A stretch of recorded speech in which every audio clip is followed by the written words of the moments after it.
Hello, and welcome to another Ask Cheeky. I'm Elliot Brecht with the Cheeky Scientists, and today's question comes from Marguerite Chambray, and they ask, how should I prepare for a phone screen?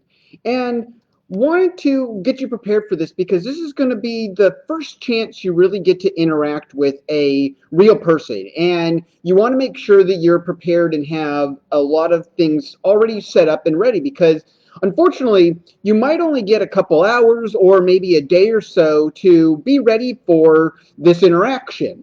And so you want to go through and have these sort of things already prepared and mentally set up for yourself ahead of time.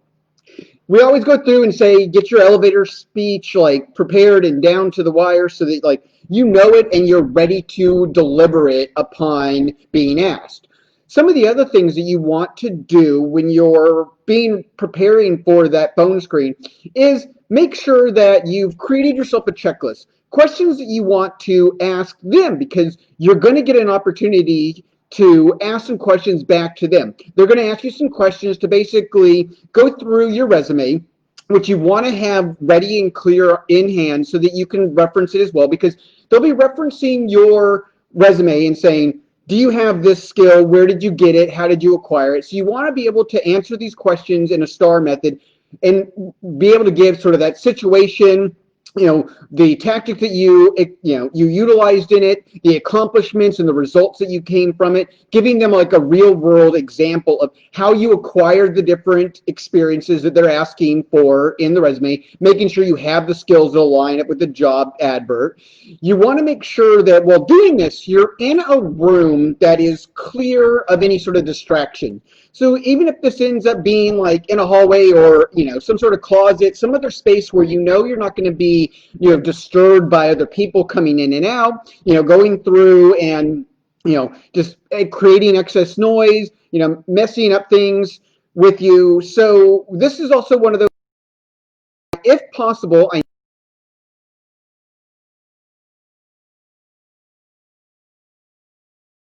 those reasons why you're not going to accidentally like lose connection with the person. You're not going to drop the call, have to try and call back and get everything all situated and just sort of disturb the interaction.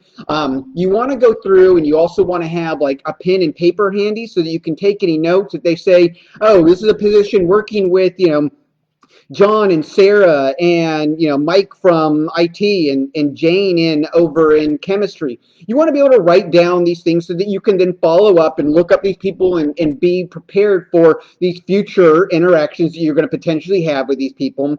You want to go through and at the beginning of the interaction, as I probably should have done at the beginning of this little video, is make sure that you address the time, making sure how much time you're going to have to talk with this person, and making sure that the time works for you as well. When they reach out, if it's not convenient because you're going to be pressed for time, make sure and see if you can reschedule it for a time where you can actually dedicate and focus on the phone screen. You want to, again, make sure you don't have any sort of like call waiting or text messages or anything else coming in, again, to distract you so that you can be very clear and concise and, engage with the person, because this is your chance to really showcase to them your interest in the position, you accomplish and have all of the skills that are needed for this. You have like pen and paper set out so that you can, write down any notes about the position, about people that you're going to be interacting with. Is this going to be more of a management position? Are you going to be, working with multiple departments? Are you going to be, who are you going to be reporting to? These sort of things are important to be able to write down so you can make sure and have them, because you don't want to go through and at the end being like, oh, was it, Sarah Joseph or Sarah Jones or Sarah, Jacobson going through. So you want to make sure you can write these things down so you have the information on hand for those future interactions. You can, again, look up these people, check out their LinkedIn, see what other accomplishments they've had, look up articles that they might have written, see their research, so you then can be better engaged for those future interactions. Because, again, you want to seem super engaged and you want to showcase how you are excited about this opportunity. Again, you're not going to necessarily have a lot of time, a couple hours, maybe a day to sort of prepare. So, again, you want to be practicing that elevator pitch all the time, making sure, doing it in a mirror, doing it with your loved ones, doing it to your cat's dog, so that it just becomes second nature, so that whenever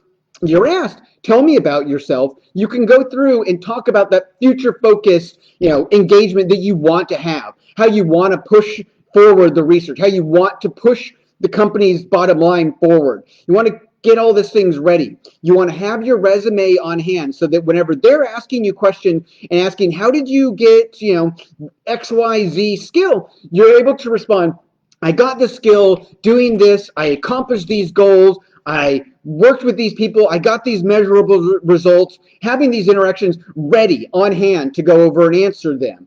You want to make sure that you have all of these things prepped and ready ahead of time so that whenever the engagement happens, you're ready to go. So this takes us to the end of this Ask Cheeky, and head over to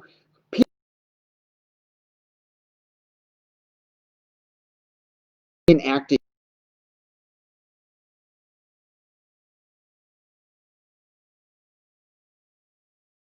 like an industry professional. Bye, everybody. Please gethired.com to learn more about our flagship program, Getting Paid